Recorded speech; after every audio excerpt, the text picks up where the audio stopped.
Donald Trump report shares how an Onitsha trader influenced US leaders' massive strike in Nigeria. Fear and confusion gripped a village in Sokoto State following a US strike in December 2025. While the US Africa Command claimed the operation neutralized multiple ISIS militants, a credible media investigation has since challenged this assertion.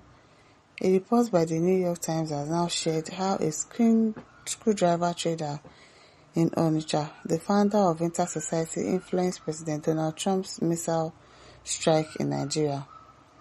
The United States US relied on information and reports from an Anambra-based man, Emeka Ume Agbalasi, to launch airstrikes in Africa's most populous nation.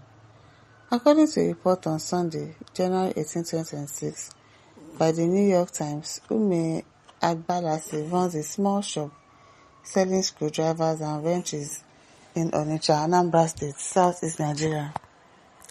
In October 2025, US President Donald Trump designated Nigeria as a country of particular concern in response to allegations of a Christian genocide in the country. Then in late December, the United States launched powerful and deadly strikes against groups it claims are affiliated with ISIS in Nigeria. The US Department of War published footage of a missile being fired from a military vessel after Washington said it carried out a strike in northern Nigeria. President Trump said the attack targeted ISIS and was carried out at Nigeria's request. However, in a January 2026 report, Ango described the strike as performative and deemed it unsuccessful. The media outfit said the gathered witness accounts moments after the US air raid, tracing events before, during and after the missiles were launched.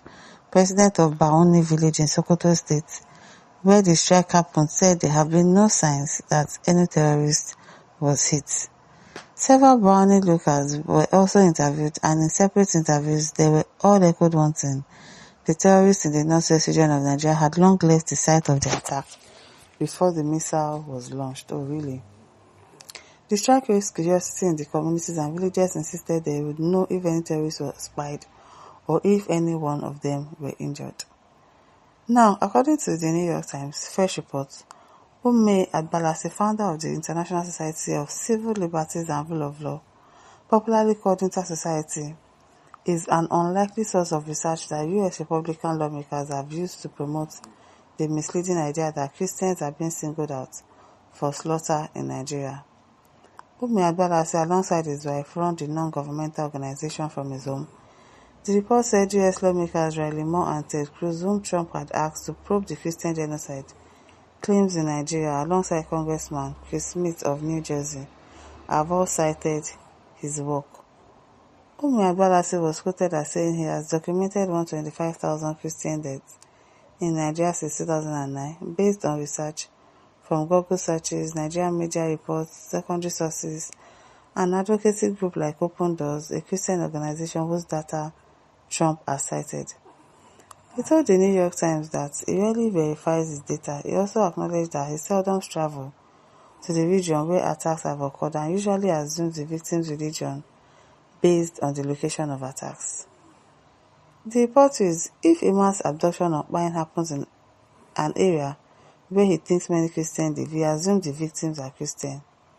The salesman claimed that he has degrees in security studies, peace and conflict resolution from the National Open University of Nigeria, and described himself as a very powerful and knowledgeable investigator. A self-acclaimed criminologist, Ume Agbalasi, is described as an expert in the report, where he alleged there is a strategy to annihilate all Christians and Islamize Nigeria. He claimed 100,000 churches exist in Nigeria and about 20,000 of them were destroyed in the past 16 years. Asked about the source of his data, he simply replied, "I googled it."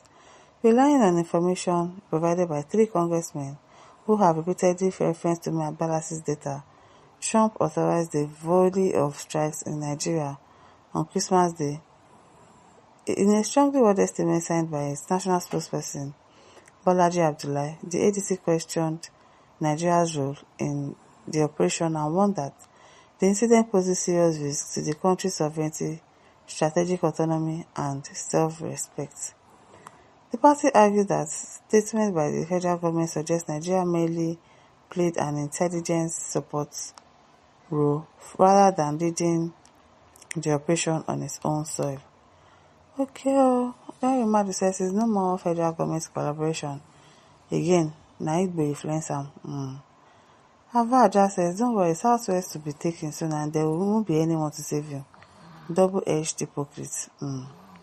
Extreme news says useless, uneducated set of community in Africa savaged by archaic religion, Islam. If you incur Donald Trump's anger, Sokoto as a state will roast. Chobioko says, Mr. Arthur, it's American embassy not in Nigeria. Don't mind them. Anthony says, US struck Nigeria based on intelligence from Nigerian government and US government. Client says, where was the fake writer when the 5 US congressmen visited Nigeria to verify Christian genocide claims based on one-to-one meeting with victims? It's only a fool that doesn't know that the Sokoto strike on ISIS was based partly on facts on ground. Pride face fake news reporting. Shameless fool. No verse. Chidori says, don't mind this senseless content creator. Matthew says, my question is between the visit of those American senators and missile strike in Sokoto, which one happened first? And did those senators met the man in Onitsha? Maybe they ask.